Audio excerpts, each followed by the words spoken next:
आज भी इस पर्वत पर निवास करते हैं भगवान श्री राम के भक्त हनुमान जी। लोगों ने कई बार कैमरे में कैद किया है। तो मित्रों, आपका स्वागत है हमारे चैनल पर। चलिए वीडियो में आगे बढ़ने से पहले हमारे चैनल को सब्सक्राइब अवश्य करें, साथ ही बेल आइकन जरूर दबाएं ताकि ऐसे ही रामायण और महाभारत से जुड़ी हुई कथाएं, किस्से, कहानियां आपको हमेशा सुनने को मिलती रहे। मर्यादा पुरुषोत्तम भगवान श्री राम के परम भक्त बजरंगबली, जो स्वयं एक चिरंजीवी हैं और उन्हें चिरंजीवी रहने का वरदान मिला है, ऐसा माना जाता है कि हनुमान जी सतयुग से लेकर कलयुग तक उपस्थित हैं और यही कारण है कि वो आज भी धरती पर स्थित गंधमादन पर्वत पर निवास करते हैं।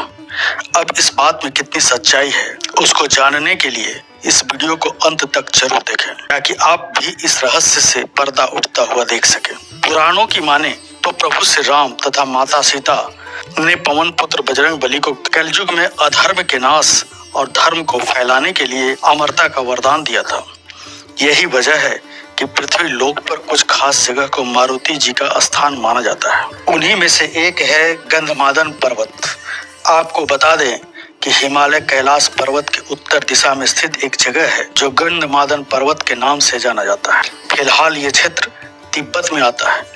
यहाँ पहुँचने के 3 रास्ते हैं। पहले नेपाल के रास्ते होते हुए मानसरोवर के आगे जा सकते हैं, दूसरा भूटान के पहाड़ी क्षेत्र से और तीसरा मार्ग अरुणाचल प्रदेश से होता हुआ जाता है। धर्म ग्रंथों में इस बात की पुष्टि हुई है कि गंधमादन पर्वत ही बजरंगबली का निवास स्थान है। श्रीमद् भागवत गीता में तो इस पर्वत के बारे में विस्तार से बताया गया है। वेद व्यास रचित महाभारत में भी इस पर्वत का उल्लेख मिलता है, जिसमें पांडवों और पवन पुत्र हनुमान जी की भेंट के बारे में जानकारी दी गई है। आखिर पवन पुत्र हनुमान जी ने पूरी धरती पर सिर्फ गंधमादन पर्वत को ही अपना स्थान क्यों चुना? तो इसका जवाब हमें श्रीमद् भागवत पुराण में मिलता है। अगर इस ग्रंथ की माने तो भगवान राम धरती से बैकुंठ को प्रस्थान कर रहे थे, तभी प्रभु ने हनुमान जी को धरती पर रहने का आदेश दिया और अपने प्रभु की इच्छा अनुसार पवन पुत्र बजरंगबली ने ऐश्वर्य शक्ति से युक्त गंधमादन पर्वत को अपना निवास स्थान चुना।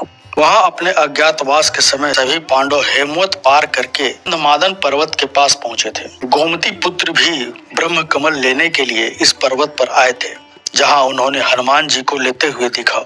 भीम ने बजरंगबली को हटने के लिए कहा, लेकिन अंजनी पुत्र वहां से नहीं हटे। उन्होंने उल्टा भीम से ही उनके चरण पीछे करने के लिए कहा। बलशाली होने के बावजूद भी हनुमान जी को नहीं हटा सके और इस तरह कुंती पुत्र भीम का अहंकार चूर चूर हो गया और ऐसा माना जाता है कि भीम ने अपने क्रोध को यही हराया था। कैलाश के उत्तर दिशा के अलावा दक्षिण के रामेश्वर में भी एक गंधमादन पर्वत है। इस जगह से मारुति जी ने समुद्र पार कर लंका पहुंचने के लिए छलांग लगाई थी। वहीं इंद्रलोक में जाते समय अर्जुन को हेमंत और गंधमादन पर्वत को पार करते हुए बताया गया है। गंधमादन अपने आप में ही बहुत खास है। पहले ये कुबेर के राज क्षेत्र में था। स्वर्ण नगरी लंका को दे देने के बाद धन के देवता कुबेर ने गंधमादन पर्वत पर ही अपना निवास स्थान बना लिया। यहाँ बजरंगबली से पहले भी कई महापुरुष मिल चुके हैं। यह वही स्थान है जहां महर्षि कश्यप, कृपाचार्य, अश्वत्थामा, ऋषि व्यास, विभीषण, बाली और परशुराम जी ने तप किया था। और तो और मार्कंडेय ऋषि ने भी भगवान नारायण के उदय में भी गंधमादन पर्वत के दर्शन किए थे। इसके साथ कई देवता, ऋषि, मुनि और अप्सरा और किन्नरों ने इस पर्वत को अपना निवास स्थान माना।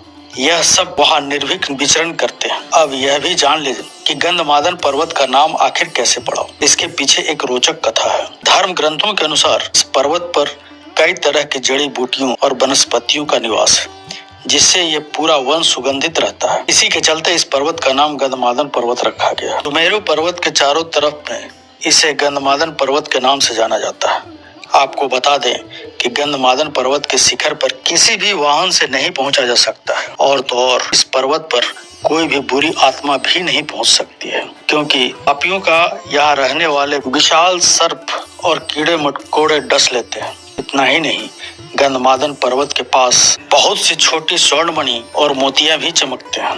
गंधमादन पर्वत पर एक भव्य मंदिर भी बना हुआ है, जिसमें बजरंगबली के साथ साथ प्रभु श्री राम आदि की मूर्तियां भी विराजित हैं। कहते हैं इस पर्वत पर मर्यादा पुरुषोत्तम भगवान श्री राम अपनी वानर सेना के साथ बैठकर युद्ध की योजनाएं बनाते थे और इसके अनुसार इस पर्वत पर राम जी के पैरों के निशान आज भी मिलते हैं। तो आशा करते हैं आपको हमारी ये खास जानकारी जो हनुमान जी और गंधमादन पर्वत से जुड़ी हुई है बेहद रोचक और अच्छी लगी होगी। इसलिए कमेंट बॉक्स में जय श्री राम, जय श्री बजरंगबली अवश्य लिखिएगा।